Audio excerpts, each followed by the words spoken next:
Good evening, everyone, and thank you for joining us for our watch party of the documentary, Killing America: Can Our Nation's Schools Be Saved? We are so grateful that you have taken time out of your busy schedule to discuss this very heavy but important topic, and are honored that the filmmaker Eli Steele has granted us special permission to present this insightful documentary to our members tonight.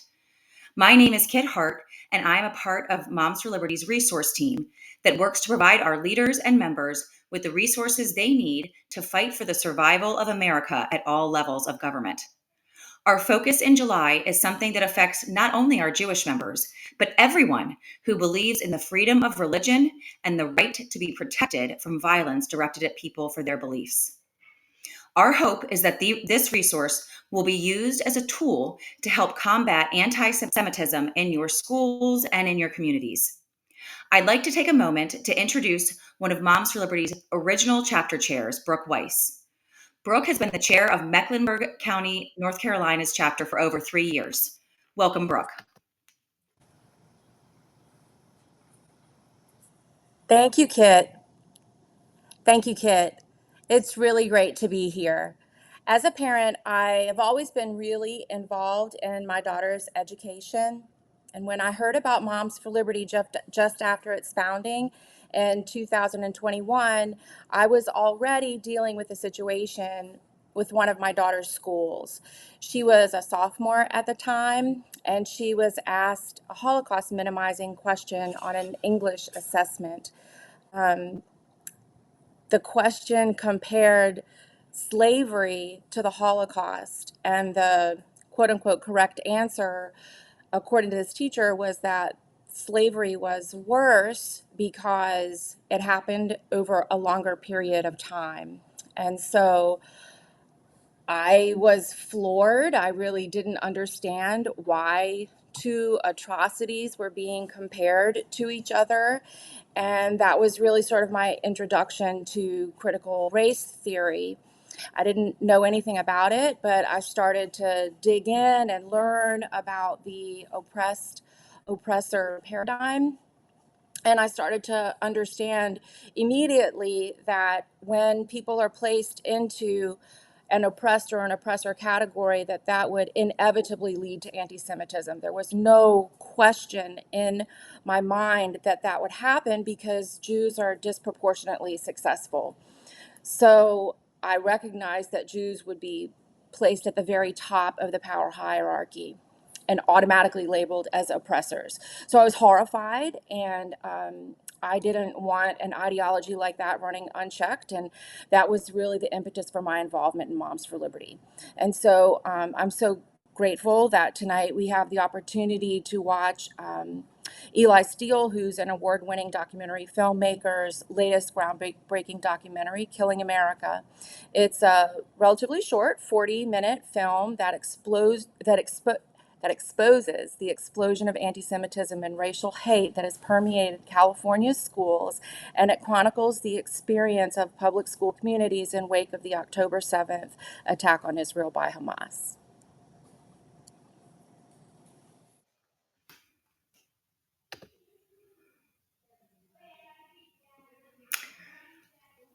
Thank you, Brooke, for being such a great leader in your community and for courageously speaking out on these difficult issues.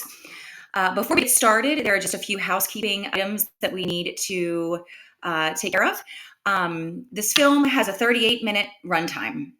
So depending on what device you are using, there should be an audience chat feature to the right of your viewing screen, as well as a Q&A feature. Please feel free to comment to your fellow audience members throughout the screening, and be sure to utilize the Q&A feature to ask your questions of the filmmaker. Eli Steele and Dr. Brandy Shufutinsky are at the end. Keep an eye out for our polling questions throughout the film, and we will display the results of those in near real time. I must remind everyone that the opinions of this film and our guests are always their own and may not necessarily reflect those of Moms for Liberty. So without further ado, Moms for Liberty is very proud to present Killing America: Can Our Nation's Schools Be Saved?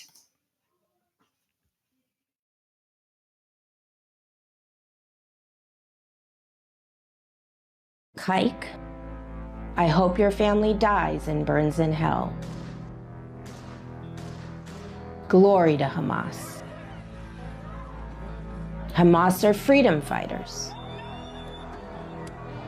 I hope Tel Aviv gets bombed. What's your number? Show me your arm. Will anti-Semitism be covered in ethnic studies? No. How do you fit 6 million Jews in a Volkswagen? In an ashtray. What is the difference between pizza and Jews? The pizza doesn't scream if you put it in the oven. All of these were said by students and teachers at schools around the Bay Area. How did it make you feel? Sad, bit hopeless to see history repeating itself yet again. But also motivated to speak up and do something about it.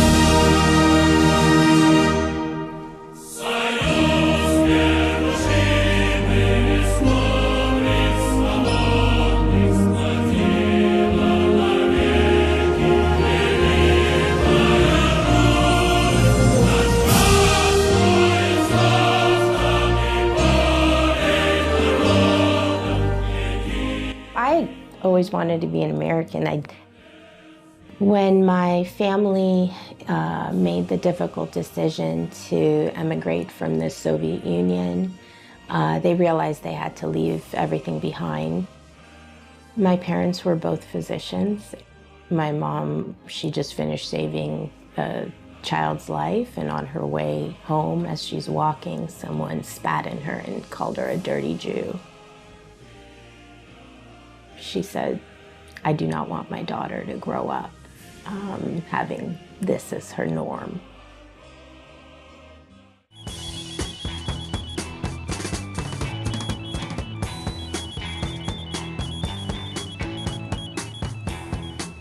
My parents were ecstatic when we finally were free in America.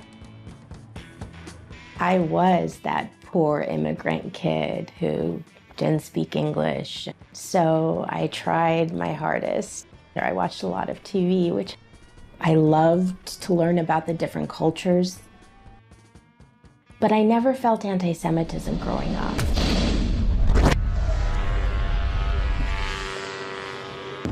We woke up that morning in disbelief. It really felt like medievalism 2.0, but seeing the complete disregard from folks here, all the support for the violence.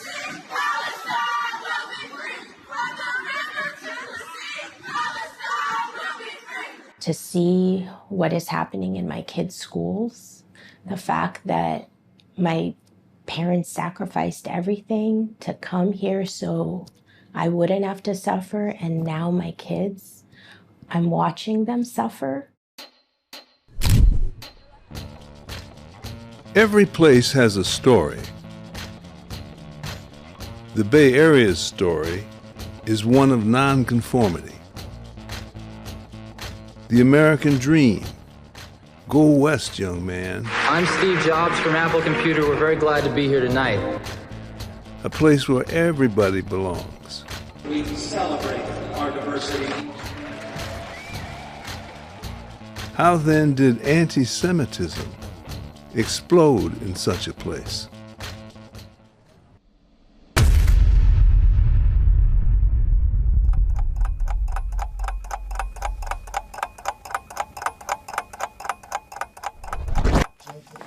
Welcome to our Wednesday, November 15, 2023 regular board meeting of the Board of Trustees of the Sequoia Union High School District.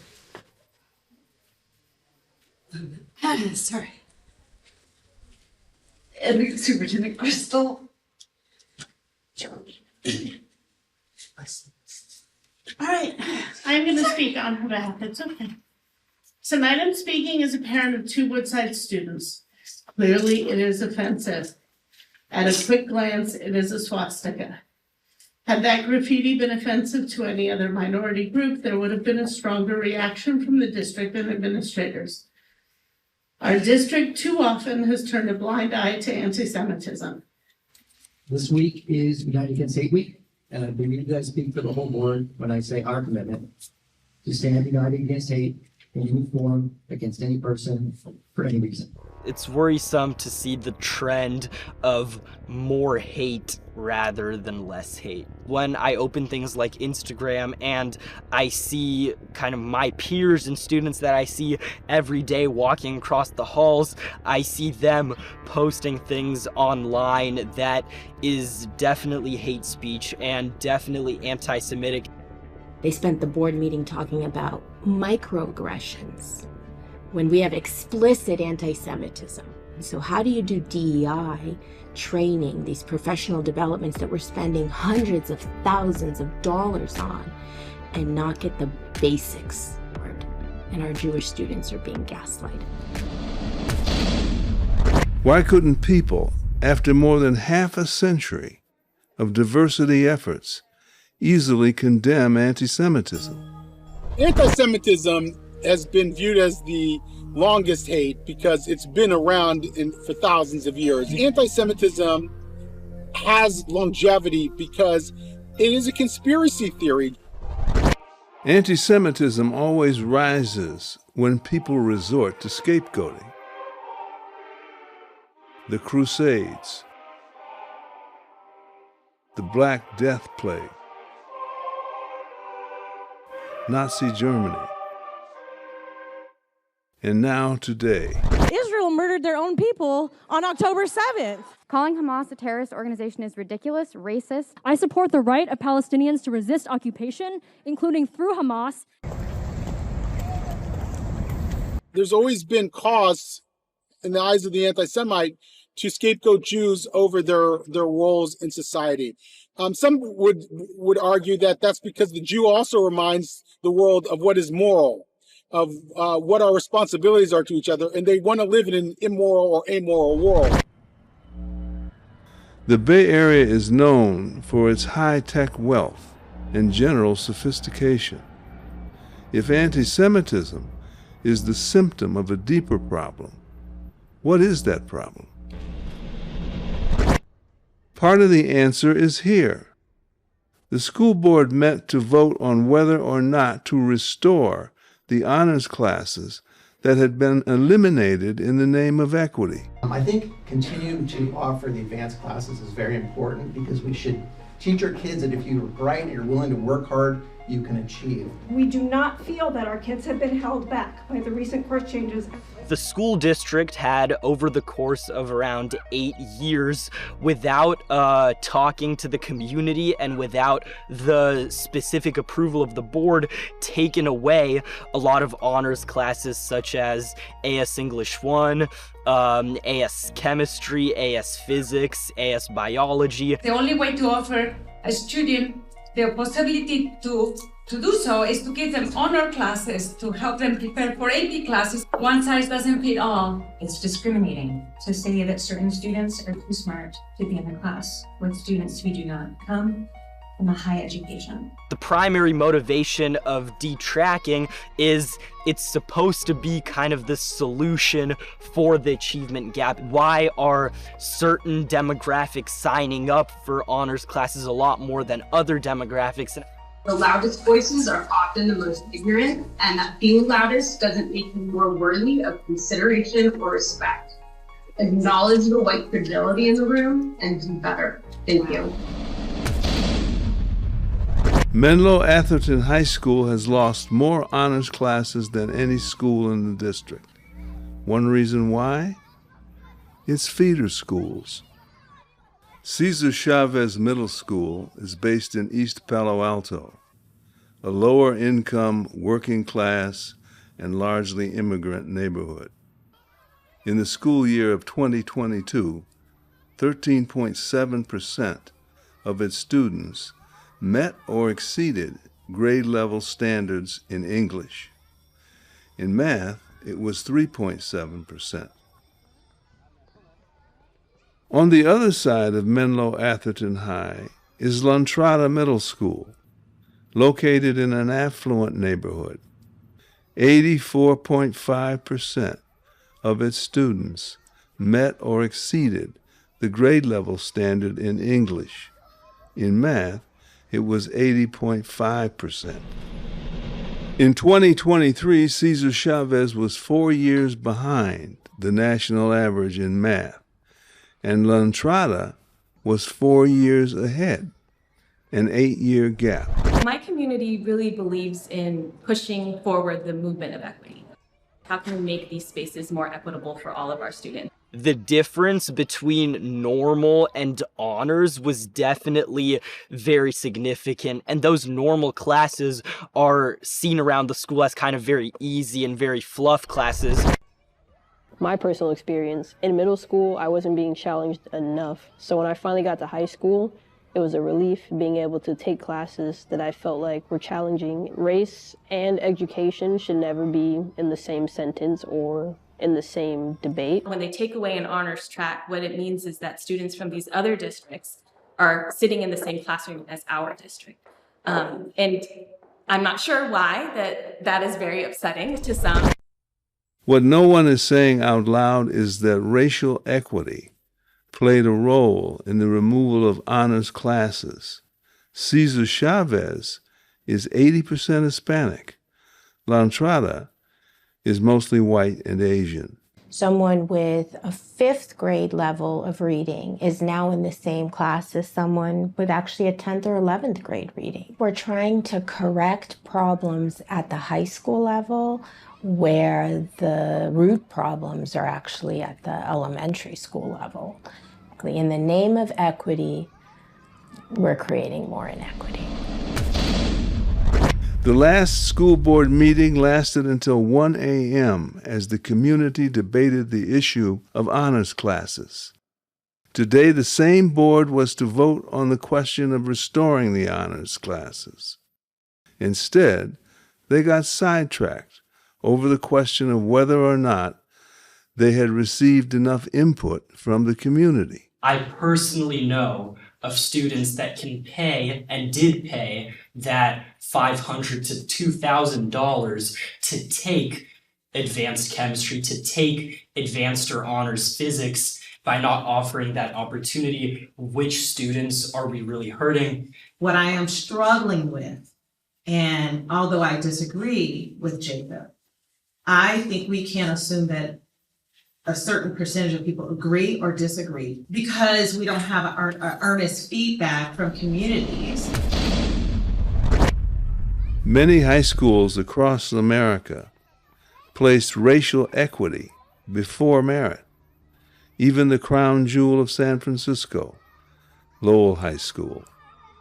When I was first placed in just regular classes, and I did not feel too challenged. And even though my English wasn't very good, my parents went and insisted that I get placed in, at the time, honors was called a GATE program. And the principal laughed.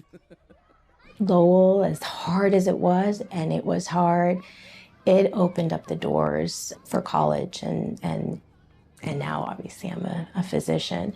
So I do think that I'm the epitome of the American dream. I don't think that's what kids are being taught today.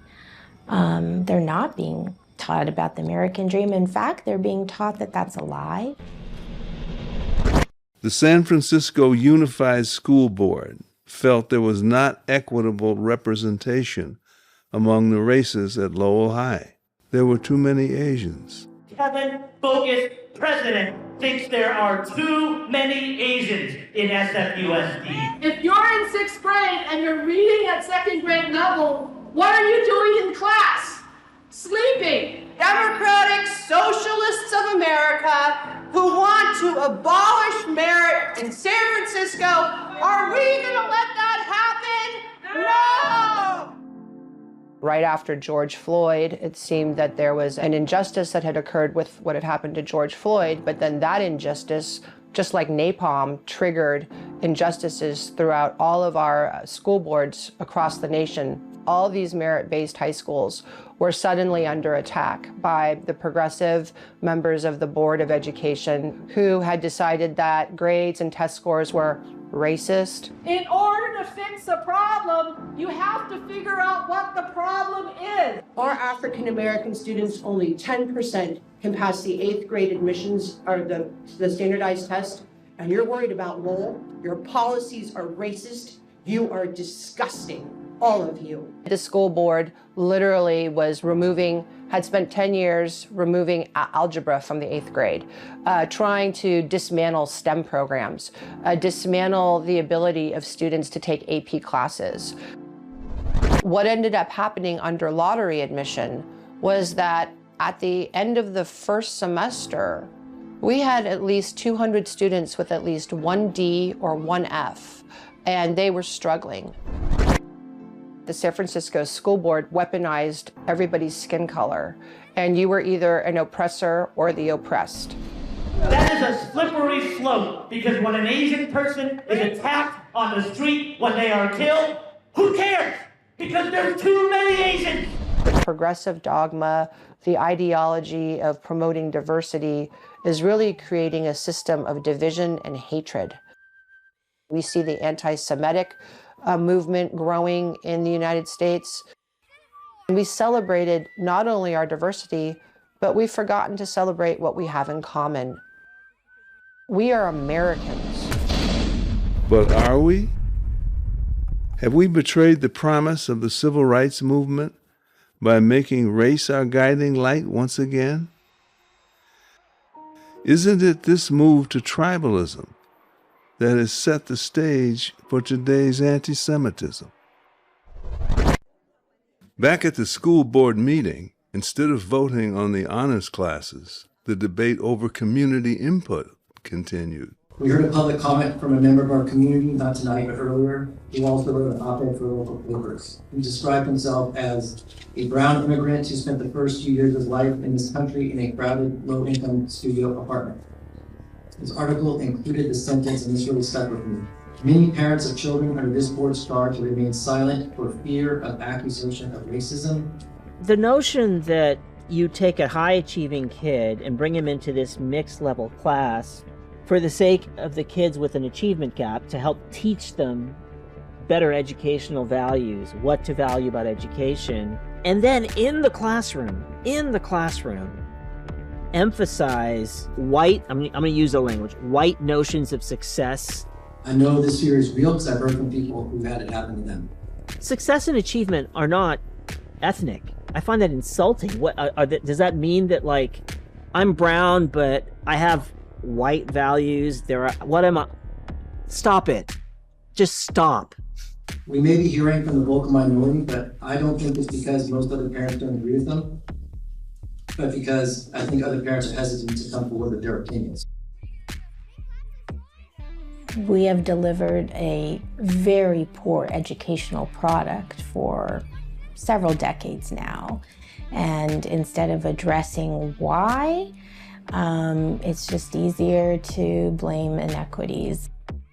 Kids are certainly not getting more educated, but we all are getting more fearful, more angry, and more tribal. I started noticing the equity thing come up when this very first thing was when they said, no, the kids of color, we're going to reduce the amount of kids of color who are going to get suspended because of the years of racism sometime around the Obama administration is when I started noticing the change.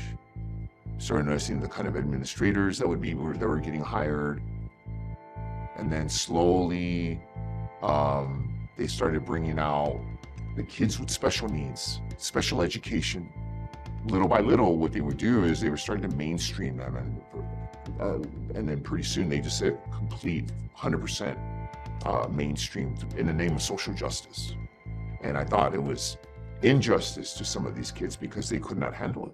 So my daughter sends me what she did at school today, and she played a celebrity guessing game. I asked her what the point of the activity was, and she honestly has no idea, other than she was shown pictures of celebrities and she had to guess what the race was. They want to get rid of that honors classes. And remember that honors classes is a way of showing if I work hard, I want to advance myself, I have the opportunity to do well here in America. Well, they're trying to take that all away. Yeah, Mom. I thought this room was supposed to be air conditioned, man. The grading scale they're trying to push onto teachers. They're calling it standard-based grading. And this is where an A is 100% to 80% is an A, 80% to 60% is a B, which is so embarrassing to me as a teacher. My daughter came home with another homework assignment, designing race. How was race created? Why was race created? And by definitions, they want us to discuss settler colonialism, the social hierarchy. Do you think Black people are faster than white people? What are your thoughts? What does it mean to be Black? Some teachers do not allow their kids to express in the classroom their own opinions. The author is saying this, you describe why you disagree or why you agree. The kids are being not allowed to do that because your thinking doesn't go along with the mass, the general rule or the community way of thinking. They talk about community in the classroom, that teachers need to build a community inside of the classroom. My daughter's a senior in high school. She took AP European History and AP US History. She did not have one lesson on the Holocaust. They want everything to be along the same lines of thinking, it seems, or the same ways of feeling about certain things. The government is going to take care of you. You don't need to worry about honors, being in the honors track. You know, you just belong in here with all the rest of society right here. And everybody's going to feel well. Everybody's going to have money. Everybody's going to be treated the same. Everybody now all of a sudden gets a trophy. Everybody here deserves that passing grade. And if that doesn't sound Marxist, I don't know what else. You know, you need to look and study the history because that's what's happening here under our noses here in America. At the school board meeting, the fear grows that the issue of honors classes will not be voted on. At this moment, in both my and a lot of other seniors across the district time of applying to college and seeking letters of recommendation, some students they don't feel safe speaking out on such an issue. Students are scared that this may result in the issue just being kind of like put in the parking lot and not revisited again. I think if we actually put it on the calendar versus put it in a parking lot, that would be different because then there is not an infinite, we will talk about it. Lowering educational standards in the name of equity certainly contributes to the ignorance that feeds anti-Semitism. But ignorance alone doesn't explain the frightening righteousness behind the current wave of anti-Semitism. Governor Newsom signed a bill today that makes California one of the first states in the nation to list ethnic studies as a graduation requirement for all public high school students. I envisioned ethnic studies to be kind of how I grew up. You know, in my poor little circle, there was the Indians, the Blacks, the Asians, the Russians, the Jews that went over each other's houses, ate each other's food. This was entirely something different. Everything was about power. After October 7th, a teacher at Menlo Atherton High, Chloe Gentile Montgomery, gave a presentation on the Israeli-Palestinian conflict in her ethnic studies and world history class. She introduced the concept of the dominant narrative that belongs to the oppressor class and the counter-narrative that belongs to the oppressed class. Liberated ethnic studies is based on a paradigm of the idea that the world is divided into the oppressed and the oppressors. And when you put that in front of kids, what happens is that kids automatically want to be defined as the victim. She then asked, what is happening in Israel and Palestine? And what are the dominant and counter narratives? What happens is when you get this version, this brand of ethnic studies into classrooms, it becomes morphed into something entirely different and almost the opposite of what people intend. Violent and radical figures are elevated and lionized as the heroes, and downplayed or even omitted are the role models that we would expect. So you don't learn about Martin Luther King Jr., you don't learn about Thurgood Marshall, you don't learn about Rosa Parks. The teacher then sets the table with notes that exclude mention of Hamas as a terrorist group, and that makes the false claim that Hamas mainly attacks soldiers and also some civilians, when civilians were in fact the main target. The objective is to overthrow a system. It's very different from let's all work together to fix aspects of our system. Beginning in the late 1960s, the ideology began to set into California universities. I think it was first San Francisco State University, if I'm not mistaken.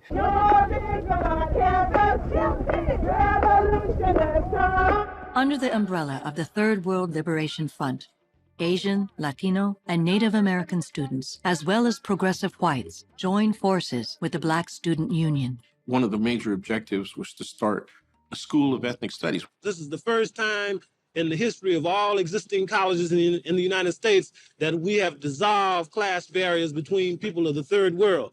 In the name of equity, to remove honors classes, it is all directly related to this liberated ethnic studies notion of victimhood. What happens is if we lower the standards, then good news, the student can succeed. But it also impacts the students that could be doing better, because it's telling them the better you do, the more oppressive you are. Ethnic studies was in California, jumped the lab into the larger societies, devising curricula for K through 12 public schools, so they can take their ideas about settler colonialism and about critical consciousness, and they can indoctrinate a generation of activists. Every year, if you teach a kid enough times that they are a victim of the system, or they are an oppressor and need to change their ways to be closer to the victim, eventually it sinks in. Miss Gentile Montgomery then establishes Israel as the oppressor, the dominant narrative, showing a false map of Palestine in all green, and then Israel stealing the land over the years. She then falsely quotes the UN as saying that the creation of Israel is illegal. It emphasizes that it's important to discuss the current apartheid in Israel.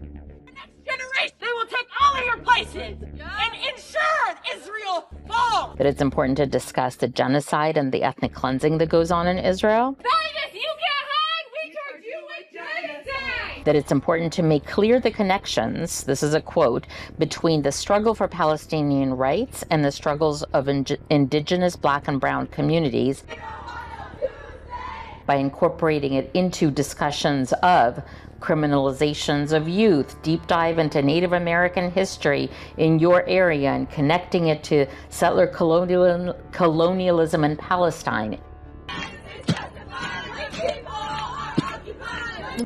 Instead of seeing Israel as a prime example of liberation in our time, of an indigenous people returning to a land, instead, Israel becomes the boogeyman. What is the cost of teaching ideological lies in the classroom?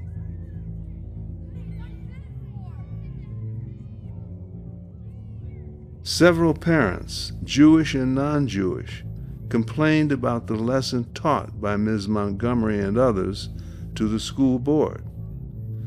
The same board that was now voting on restoring the honors classes. But right now, not doing anything is having no board direction. So if that's what we want to do, I'll respect that as a board, but I think we have to formalize that in some way. That's my only point. Would that motion also have time for, like a study session, time for public comment, or would it be solely administrators presenting the plan? We would not decide that now. That would be up to the board president and myself on the agenda plan. Okay, so I will make that motion. Does anyone want to second it? Let's take a vote on that.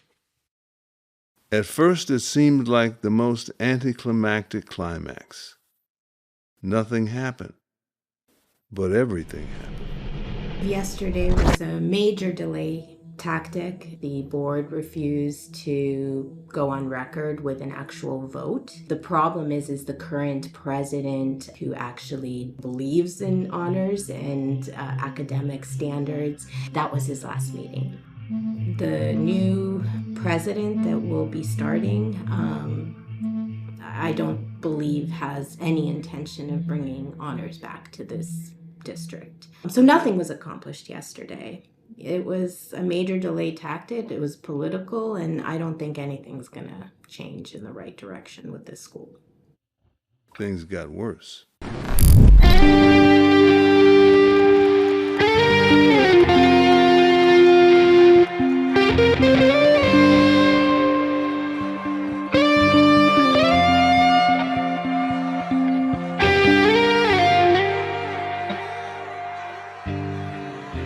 Additional context and nuance to the slides during class, nuance that is missed when slides are sent anonymously without the context of what actually went on in my classroom when the lesson was given. Among many falsehoods included in the lesson, it taught that Israel, the country that I and my children are citizens of, is illegal and heavily implied it should not exist. The meeting collapsed into tribalism. A student held up a sign that read, "Let's not forget that the IDF lied about the beheading of 40 babies, provoking a father whose family in Israel was severely impacted by October 7th. We are not doing this. This is our, sir. This is our meeting. No. This is the turmoil that we have been searching for all along. Against or whoever. We have had meetings like, sir. The turmoil that grows in the Trojan horse of DEI that permits anti-Semitism.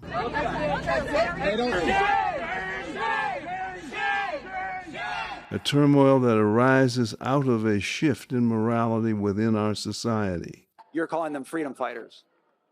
Right. Moving away from the individualism of the Judeo-Christian values toward the tribalism of the oppressed oppressor ideology has created for America a new morality. I believe Israel has no right to exist. I believe the United States has no right to exist. A morality that values people of color over character. I believe every settler colony who has committed genocide against native peoples, against indigenous people, has no right to exist. A morality that demonizes whites as the oppressors, including Jews, as well as the white adjacent Asians. Do you understand that dehumanization is part of anti-Semitism? A morality that justifies anti-Semitism. Again, it depends on the context.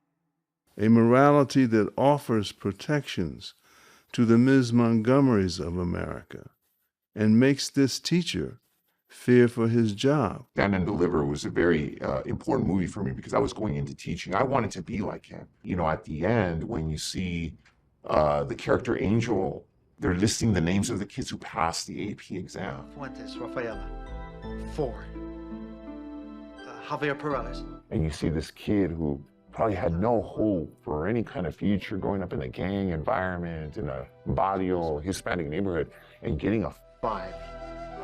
Love America, cherish America, understand what America stands for. And America stands for the opportunity that you are given here in this country to make it great, but you have to put in the work. Nobody's going to give it to you. If anti-Semitism is the symptom of a deeper problem, then it is that too many of us Americans have forgotten how to live in freedom.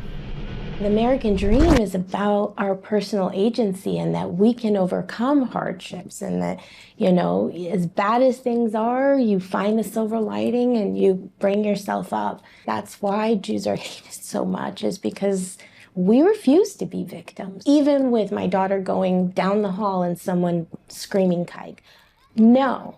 If we lose the opportunity that the United States provide, we have nothing. We're back in medieval times where the kings stay kings and the peasants stay peasants. Being able to succeed despite not having anything when you're born. You know, making something of yourself from nothing. That's what we want to instill in our kids. The grit, the resilience that makes up America. That's why my family wanted to come here and leave everything behind for this freedom that is quickly being taken away from us. Too many of us have forgotten how to be Americans.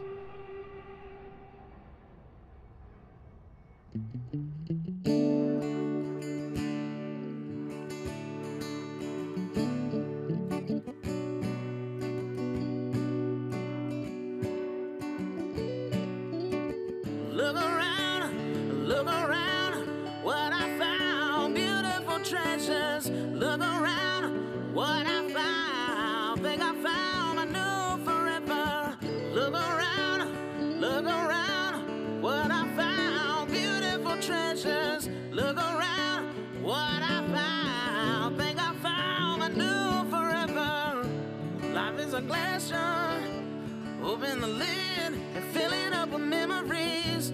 It's like a fast car, slow it down, enjoy the scenery. Don't forget to think through all the things in your mental.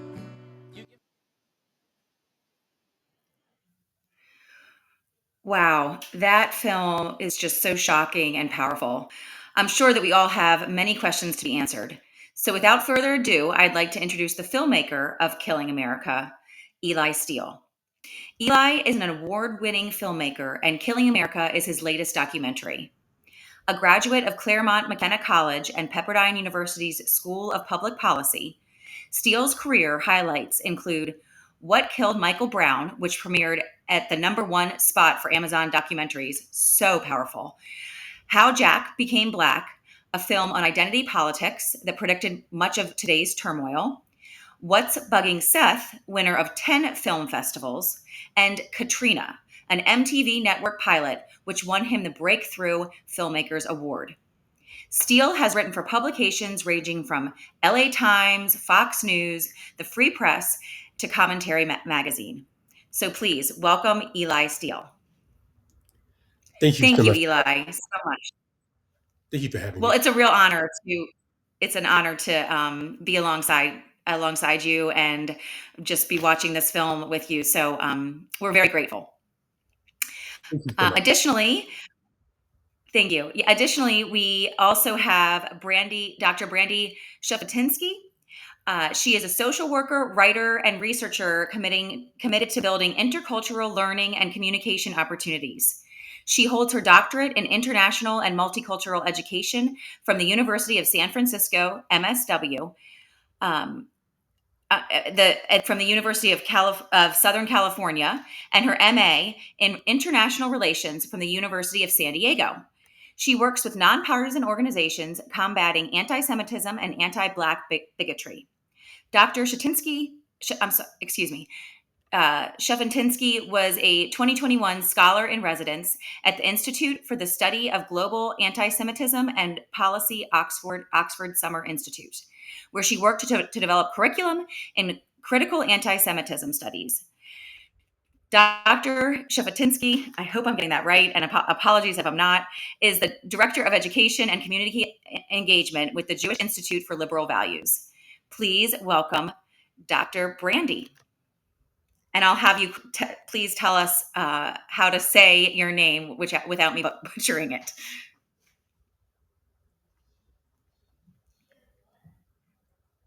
I think you're muted, Brandy. Do you hear her, Eli?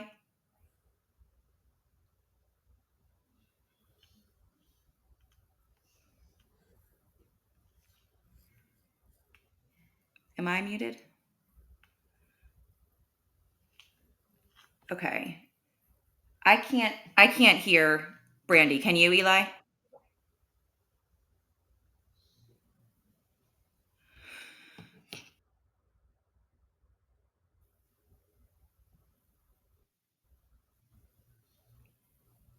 Can you hear me? Okay. I cannot hear. Sorry, everyone, all the viewers. We are. Okay. So it looks like I can.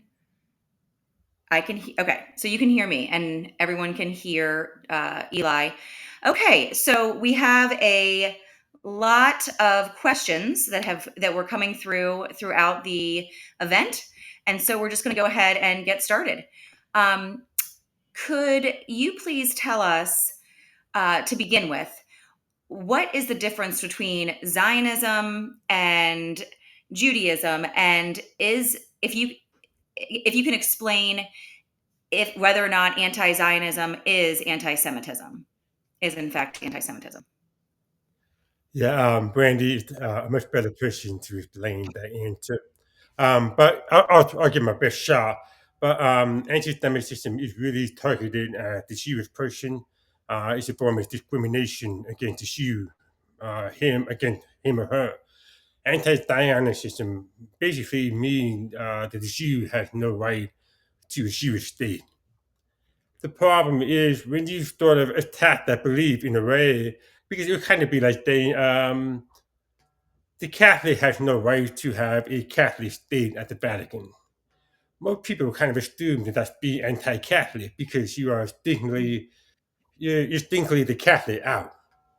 And so that's why a lot of Jewish people, or it's just a lot of people in general, believe that Zionism is the form of anti-Semitism. So that's the brief answer. I make one other point though. Anti-Semitism is interesting because the word comes out in about 1879.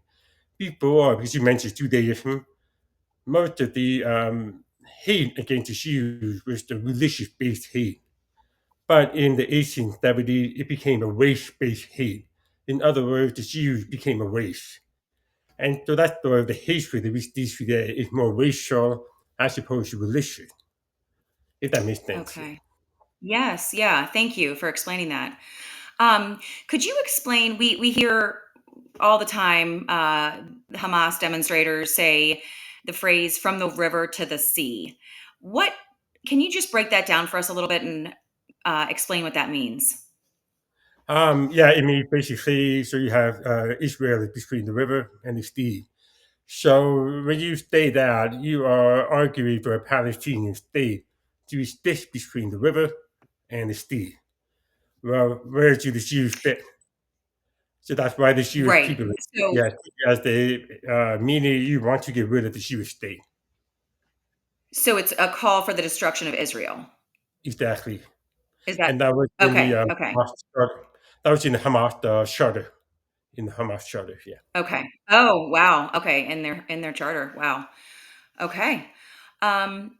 Someone says, I'd like to learn if my districts are teaching ethnic studies.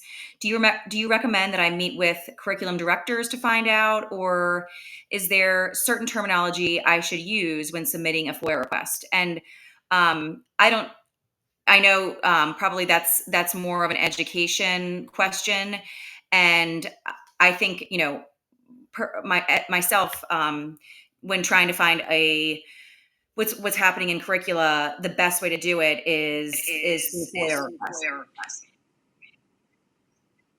Okay, I think let's we have. Okay, great. All right. Hi, Brandy. Hi, can you hear me okay now? I can. Okay. Sorry about that. I don't know what happened. Do you hear an echo on my end? I don't. Okay. Great. What I was basically explaining was that when we're trying to figure out what's happening in curricula, the best way to do that is through either through a FOIA request or just by asking the school board and the teachers. That's something that you can probably find out just by asking the department head. Yeah, that's one thing. I mean, every community member can actually, any community member can request public records from public schools. I mean, sending an email to the school board, to the principal, requesting that information. Okay. Yep. I agree. Okay. When did you start to see the new wave of anti-Semitism rise to prominence in America?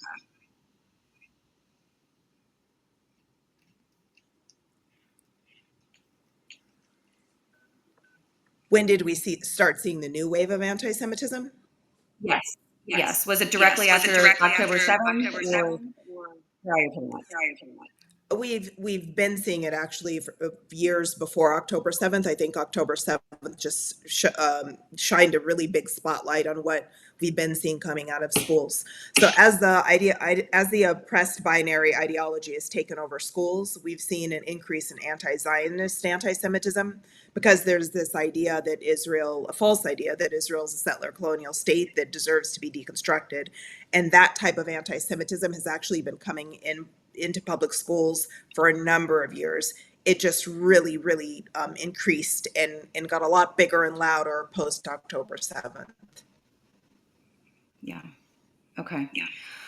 When making this documentary, I'm sorry for the echo. I don't know what's happening.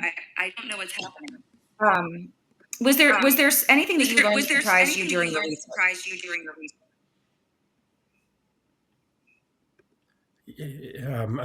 I have a hard time understanding that.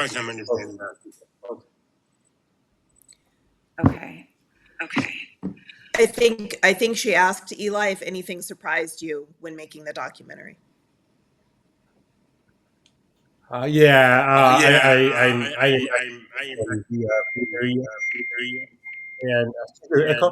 echo. Okay. I'm from the Bay Area, so all the anti-Semitism to changes in curriculum, how everything has become based in terms of musical characteristics. From the Bay Area, it was a very upward bound type of environment with all of your character, with all of how you could be. And the area is also place where people from all over the world use technology space. And so we see this regression back into skin color, immutable characteristics with it was disappointing because I would never imagine that growing up that we will regress this far back. Okay, I hate to do this, but I couldn't hear that at all. Would you be able to repeat that answer, Eli? Sure. Yes, I grew up in the Bay Area, and so where the film is made, I grew up about 20 miles south of Menlo Park, that area. And when I was growing up there, it was a very aspirational type of community. It was all about developing yourself to be the best person possible. The Bay Area, we always brag that we literally were like the biggest economy in the world. We were the home of technology. We were the home of the 49ers in the 80s. So it was a very much a area that was grounded in talent, in development, in being the best person that you could be. So for me to go back up there after October 7th and see how so many of the school that I play sports again have descended into this sort of into very much an identity-based type of curriculum, where everything is about your skin color, about your immutable characteristic. I'm deaf, I'm black, I'm Jewish, I'm all these other things, and I mean, I should think about how much difficult it would have been for me to go to school today, because it was hard enough to have to overcome my differences, and to then have to talk about it, and negotiate that. That would have been a huge challenge on top of that, and so that was the most disappointing, surprising thing. Yeah, I can't imagine. Wow. I have a question. Maybe Brandy, you could answer this. Why do anti-Semitic Democrat socialists think they gain? What do anti-Semitic Democrat socialists think they gain by holding free Palestine protests outside our city school meetings or school board meetings or anything like that? What do they gain from that? I mean, I think there are a couple of things. One, this movement has become very cult-like, or at least the following is very cult-like. So there is an individual sense of belonging by a lot of outcasts that can get behind a movement that they actually have no real knowledge about. The other part of it is there's bullying and intimidation. So by being very loud and very brazen, they make themselves appear to be representative of what the majority of Americans want. We know that that isn't true. However, even though they're small in number, their impact and influence on policy is big. And that's what becomes dangerous. When we have university presidents and school board members and teacher unions making education policy that is coming out of this, and it's not a Free Palestine movement, it's an anti-Semitic movement, it's an anti-American movement. They're just using the Free Palestine banner as cover. I want to make that clear. There's nothing in their demands that is calling for equal rights for Palestinian Arab people. Everything they demand is against Jews, it's against the only democracy in the Middle East, and it's against America. So this is an anti-American, illiberal movement against democracy and liberty. And they do all of these demonstrations and protests in the streets and in school board meetings and city councils because they are bullying the people that make decisions and make policy. They're bullying them into thinking that you're going to lose an election. We've seen that in recent months with the Dearborn, Michigan vote and the capitulation to it. We see it with university presidents creating policy that is protecting people that are destroying university property, that are barring university students and professors from entering school grounds, that they're ransacking university presidents' offices, and they're not facing any consequences. So it's a bullying movement of harassment and intimidation and violence, which really kind of fits the definition and the parameter of terrorism. That's right.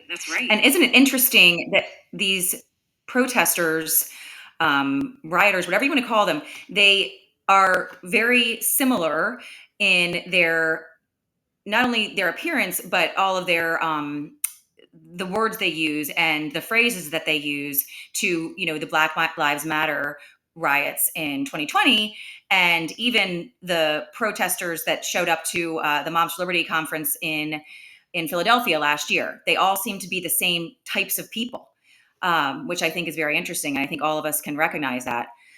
Okay, thank you for that answer. What can we do to reverse this ideology and the damage that it's created? I'll give a short answer. We can go. I think the main thing is my father's reading about this for 40 years, and his money answer is always to have courage. To stand up and speak out, and it starts with the individual. It's not match it. If you see something wrong, if you see, like, for example, in that classroom where they teach lies about the Israel-Palestinian war, you need to be. It's not about taking sides. It's about having the facts on the table, and you should be concerned if your teacher is telling you an outright lie. Would you lie to your own kid? No. So why would you allow a teacher to lie to your kid?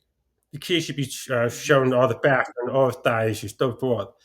And so that's why it just takes courage. And just find the courage a small little step. And the courage will continue to grow, and other people will follow you.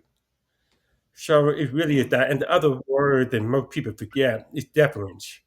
And when you defer, like in other words, you should kind of hold back. You should defer to the minority because they're a minority, because they're black or something like that. You should not do that. If the minority is wrong, the color should be irrelevant. The point is the person is saying something wrong. And that's what the DEI, that's what diversity is telling us. You defer to the minority, to standard things around them. That's a bad idea because it comes at the expense of what's right and what's moral. So the main thing to do is just have courage, stand up, and not defer to the diversity industry. To do what's right. It's not easy, and the repercussion, but look where we are. It's a lot worse than 2000. And I can guarantee you the 2040s will be worse than today. Wow. Yeah, you're right. And both you and your father have been wonderful examples of courage for all of us to look up to. So we have a question from Jamie. Dr. Shufutinsky, can you please describe your work at the Jewish Institute for Liberal Values and tell us a little more about the organization? Sure. So as Director of Education and Community Engagement, I work with parents, students, and educators to push back against critical social justice ideology in schools, to do a lot of the things that counter what we were seeing in Eli's film. So to bring back the idea of merit, to push back against the stereotypes that are fueling prejudice and bigotry in the name of equity. And doing that is, speaking with community members, it's helping parents engage their kids' schools by getting public records, by getting curricula, by presenting alternatives that actually make sense for kids and what they should be doing in schools, to make sure schools in their districts are following ed code and following the policies that they lay out and that follow the letter of the law. The Jewish Institute for Liberal Values is an organization that stands against critical social justice ideology as one of the main drivers of contemporary anti-Semitism. So we work both within the Jewish community and outside of the Jewish community to engage with Americans and kind of reestablishing our core fundamentals of our democratic republic, which are freedom of thought, diversity of opinion, freedom of speech, pushing back against cancel culture and self-censorship. Great. Yeah. Okay. We just have one or two more questions. Mr. Steele, how has your movie Killing America been received? And what is next for you? I think in general, the movie has been, the film has been well received generally, except for two broad demographics. Surprisingly, it was not well received among, I guess I would call them more the liberal Jewish population. The Jewish community centers, the JCCs have refused to show the film. One of them even asked us to pay a $10,000 screening fee to show the film, which is clearly ridiculous. I think a lot of it is because they don't want to give up the connection to DEI. They believe the DEI is somehow worse. They really don't understand how anti-Semitism is a symptom.